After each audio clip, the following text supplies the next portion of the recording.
In an attempt to promote youth inclusion in politics and development, African leaders have been tasked to integrate youths on the continent in their decision-making process. This was as stakeholders and policymakers conveyed on the nation's capital, Abuja, for the Commonwealth Africa Students and Youth Summit. Marvelous Obomanu was at the summit and tells us more. This is a gathering of youths from across 20 Commonwealth member states from Africa. This event, organized by the Commonwealth, is expected to afford participants with the opportunity to dialogue, share experiences, and find lasting solutions to challenges facing African youths. This year is the year of youth, and so we are celebrating all across the Commonwealth, in every country, initiatives that will inspire young people across the Commonwealth.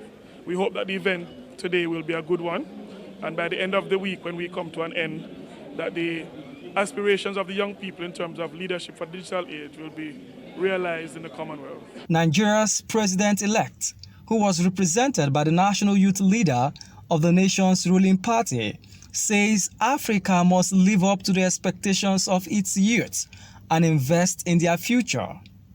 Nigeria will continue to invest in our youth, nay African. We would unfold programs and initiatives that are beneficial to the youth in the areas of the Youth Advisory Council, presidential fellowship schemes, business incubation centers across the country. What we have seen in the last decade is trying to move the youth issue up to the top of the agenda.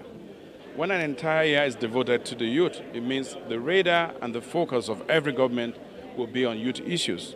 Delegates at the event shared their experiences, expressing worry that the continent has not integrated youths in politics and governance. We speak, but we can only be effective if the person who implements is on our side.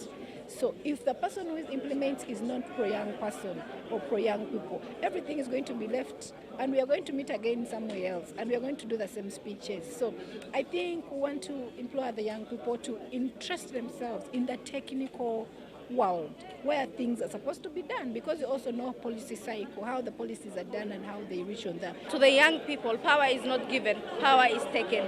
That is the most important thing that I have grabbed from this meeting, because basically we all can run for offices, we all seeking this inclusion to politics and leadership, but then it is you as a young person who is supposed to grab that opportunity, because nobody will come to your door and say like, hey, this is an opportunity, take it. Everyone is fighting for themselves. Youths in Africa continent are charged today to be responsive, to be responsible, and also for the government of Africa to find a way to make sure that these youths are not left idling about, but rather to also mainstream them into politics, give them the opportunity to be in the decision table where most of these decisions that affect their lives and destiny are taken. The conference is expected to develop a blueprint for the development of the continent, using youths as a key driver. Marvelous Obomanu, reporting for News Central.